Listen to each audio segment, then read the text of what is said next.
নমস্কার সকলকে। আজকে বিশালগড় জেলা কংগ্রেসের পক্ষ থেকে অল ইন্ডিয়া কংগ্রেস কমিটির নির্দেশ ক্রমে আজকে আমরা বিশালগড় জেলার পক্ষ থেকে সাংবাদিক সম্মেলন করছি। আজকের এই সাংবাদিক সম্মেলনে যারা আপনারা বিশালগড় ডিস্ট্রিক্টের, আমার সাংগঠনিক ডিস্ট্রিক্টের এলাকার মধ্যে থেকে আপনারা ইলেকট্রনিক্স এবং প্রিন্ট মিডিয়ার বন্ধুরা এসছেন, সবাইকে আমি আমার জেলার পক্ষ থেকে ধন্যবাদ জানাচ্ছি, অভিনন্দন জানাচ্ছি এবং এই পবিত্র রাখি বন্ধন উৎসবের উপলক্ষে আপনাদেরকে সকলকে অভিনন্দন জানাচ্ছি। আপনারা নিশ্চয়ই অবগত আছেন যে গত 7ই অগাস্ট আমাদের ভারতের পার্লামেন্টের বিরোধী দলনেতা জননায়ক রাহুল গান্ধীজি দিল্লির ইন্দিরা ভবনে প্রেস মিট করে উনি ভারতের নির্বাচন কমিশন দ্বারা ভোটার লিস্টের যে কারচুপি, এই কারচুপি তুলে ধরেছেন। এই আমাদের জননেতা রাহুল গান্ধীর যে ভোটার লিস্ট সম্পর্কিত যে বিষয়, এই বিষয় উত্থাপিত করার জন্য আজকের এই সাংবাদিক সম্মেলন।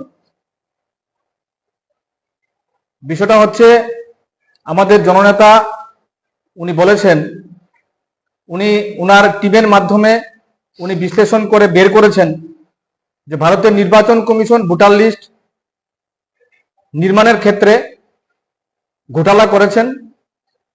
বিশেষ করে মহারাষ্ট্র এবং কর্ণাটক, হরিয়ানার ক্ষেত্রে উনি দেখতে পেয়েছেন যে এই ঘোটালাগুলি। উনি ওনার টিমের মাধ্যমে কর্ণাটক রাজ্যের বেঙ্গালুরু সেন্ট্রালের যে 7টি কেন্দ্র রয়েছে, সেই 7টি কেন্দ্রের মধ্যে একটি কেন্দ্র, সেটা হচ্ছে আপনার মহাদেবপুরা।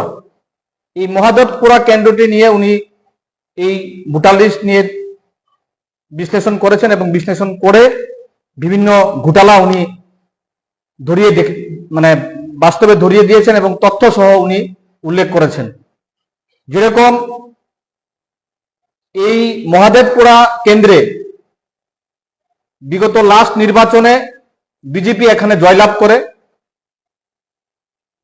এই জয়লাভের ব্যবধান ছিল প্রায় 1,14,000 ভোটের।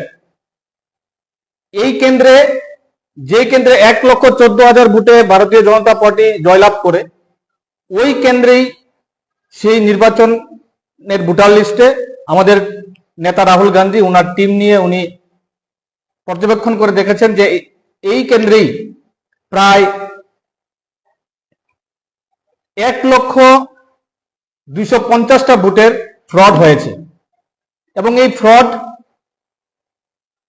যে হয়েছে, উনি বাস্তবতা নিরিখে তথ্য দিয়ে তুলে ধরে দেখিয়েছেন কিভাবে হয়েছে। যে প্রথমত হয়েছে ডুপ্লিকেট ভোটার। ডুপ্লিকেট ভোটার প্রায় 11,965। ফেক অ্যান্ড ইনভ্যালিড অ্যাড্রেস, যাদের ভোটার লিস্টের নাম রয়েছে অথচ তাদের যে অ্যাড্রেস দেওয়া হয়েছে ভোটার লিস্টে, সেই অ্যাড্রেসের কোনো সার মর্ম নেই বা সার সত্তা নেই। তৃতীয়ত রয়েছে যেগুলি block voters in single address. দেখা যাচ্ছে একজন ভোটার বিভিন্ন বিধানসভা কেন্দ্রে তার নাম রয়েছে, বা একই বিধানসভাতে বিভিন্ন বুথে তার নাম রয়েছে। এরকম ভোটারের সংখ্যা হচ্ছে প্রায় 10,452। ইনভ্যালিড ফটো, ভোটার লিস্টের মধ্যে যে ফটো রয়েছে, এই সিরিয়াল নাম্বারে কোন সিরিয়াল নাম্বারে ফটো নেই, বা কোন সিরিয়াল নাম্বারে ফটো থাকলেও সেটা এতটাই ছোট ফটো যেটা একটা মানুষের চেহারা বোঝা যায় না, এরকম ফটো, যার সংখ্যা রয়েছে প্রায় 4,132। এবং মিসইউজ ফর্ম 6, যেটা 6 নম্বর ফর্মে আমরা ভোটার লিস্টের নাম তুলি, এরকম ভোটার রয়েছেন।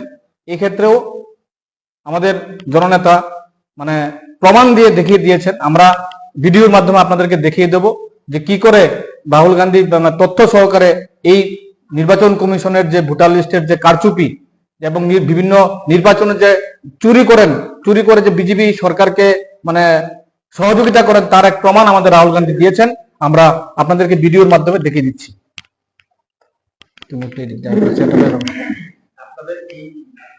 আমি আমি আগে ভিডিওটা দেখাচ্ছি, তারপর আপনাদের প্রশ্ন থাকলে করে দেবো।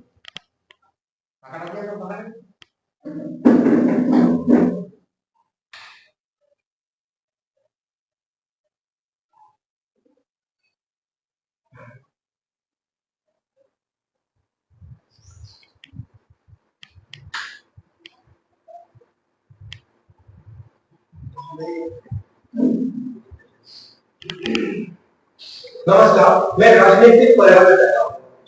जब मैं छोटा था 1980 बेंगलुरु में घर में एक बनाते थे, रात को निकल कर पोस्टर छपा। चुनाव समझता 30 साल से मैं स्वयं चुनाव लड़ा। पोलिंग कैसे होती है, पोलिंग बूथ कैसे मैनेज किया जाता है, वोटर लिस्ट, फॉर्म 17, ये सब मैं गहराई से समझा। कुछ समय पहले हमें दाल में डाला, चुनाव के नतीजे आते थे, स्मूथ एक तरीके का होता था, रिजर्व ग्रुप से तरीके। मुझे याद है उत्तराखंड में हम चुनाव आए, बाद में मैंने कैंडिडेट से पूछा कि जहां रोड शो हुआ वहां जाके देखिए हमें कितने वोट, हजारों लोग आए थे, पोलिंग बूथ में किसी ने वोट। ये असंभव, ये हो ही नहीं सकता। उसके बाद छत्तीसगढ़ और मध्य प्रदेश के रिजल्ट, हमें लगा कुछ ना कुछ गलत हो। 2018 में मध्य प्रदेश में चुनाव होता है, हम जीतते हैं, हमारी सरकार चोरी हुई। 2023 में चुनाव होता है, मैंने अपने आंखों से बांधे भयंकर एंटी इनकम और हमें एसएसटी इम्पॉसिबल हो ही नहीं सकता। और फिर महाराष्ट्र में पहली बार ऐसा हुआ, विधानसभा और लोकसभा के बीच में जादू से नए वोटर आते, और जहां भी इन नए वोटर्स ने वोट किया वहां वो बीजेपी हो गया।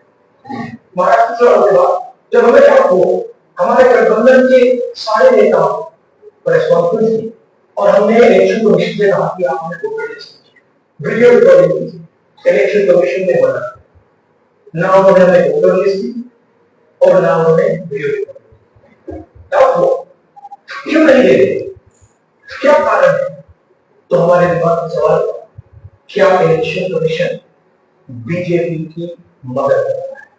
क्या इलेक्शन कमीशन ही इलेक्शन को चोरी कर रहा है? इसके बाद हमने एक टीम सेटअप और हमने उन्हें कहा कि आप जाइए, एक कंस्टिट्यूएंसी जाके सच्चाई ढूंढिए, किस प्रकार से चीटिंग की जाती है, किस प्रकार से ये काम किया जा रहा है और कौन कौन इस काम को कर रहा है। सबसे महत्वपूर्ण बात यह है कि इलेक्शन कमीशन डिजिटल डेटा नहीं देता है, फिजिकल डेटा देता है। मतलब लाखों कैडर्स ने वोटर लिस्ट दी, मगर डिजिटल वोटर लिस्ट किसी को कम। क्यों नहीं? कारण क्या है? कारण है कि अगर डिजिटल डेटा मिल जाए तो इलेक्शन कमीशन की सच्चाई पूरे देश को। हमने टीम को बताया, मैंडेट दे कि आप जाके चेक कीजिए, आप 5-7 सीटों पे पता लगाइए कि चीटिंग हुई और हुई कैसे। टीम ने हमें एक बताया कि 5-7 सीटों पे काम किया ही नहीं जा सकता। क्यों? मैंने उनसे बोला क्यों नहीं किया जा सकता?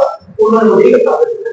ये जो कागज है, ये लोकसभा के कागज नहीं, ये एक विधानसभा के कागज, और इन कागजों को हमने मैन्युअली सॉल्व करना पड़ा और पूरा का पूरा काम जो हुआ है इसमें 6 महीने लगे हैं और एक असेंबली सीट में हमें काम करना है। क्यों? क्योंकि डिजिटल डेटा नहीं है। अगर इलेक्शन कमीशन में हमें डिजिटल डेटा दिया होगा तो हम ये कागज पूरे देश में हर लोकसभा में, हर विधानसभा 15 मिनट कर देते। हमारे पास अनलिमिटेड रिसोर्सेज थे, इसलिए हमने ये रिसर्च सिर्फ एक लोकसभा में, एक विधानसभा से। मगर मुझे पूरा पता है कि ऐसी 100 से ज्यादा सीटें हैं जो यहाँ हुआ है, उन सीटों में देखना है। और याद रखिए, अगर बीजेपी को 10-15 सीटें कम आती तो आज नरेंद्र मोदी प्रधानमंत्री नहीं होते, इंडिया गठबंधन की सरकार।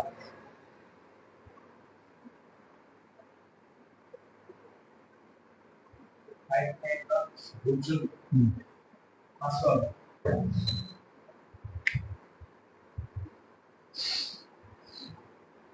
ইয়াতে পূর্ণাঙ্গ প্রতিগুলোকে কি লাগে তৈরি করতে পারে হ্যাঁ, দলীয় ভাবে এটা শুনতে বড় স্টেপ কি না এটা তো এই এই আমাদের আজকের যে কর্মসূচি এটা তো আমাদের অল ইন্ডিয়া কংগ্রেসের নির্দেশে আমরা করেছি।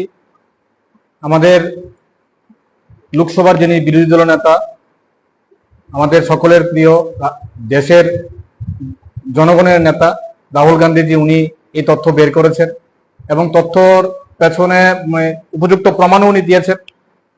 এবং আপনারা যেটা বলেছেন, আমাদের নেক্সট পদক্ষেপ আমাদের সর্বভারতীয় নেতৃত্বরা যেই সিদ্ধান্ত নেবেন সেই সিদ্ধান্তে আমরা হাঁটবো।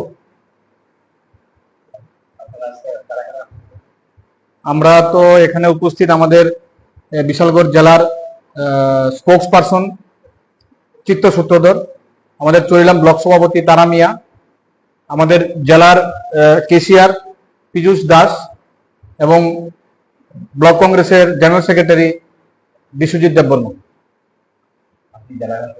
আমি জেলা কংগ্রেসের গোপীনাথ শাহ। Thank you.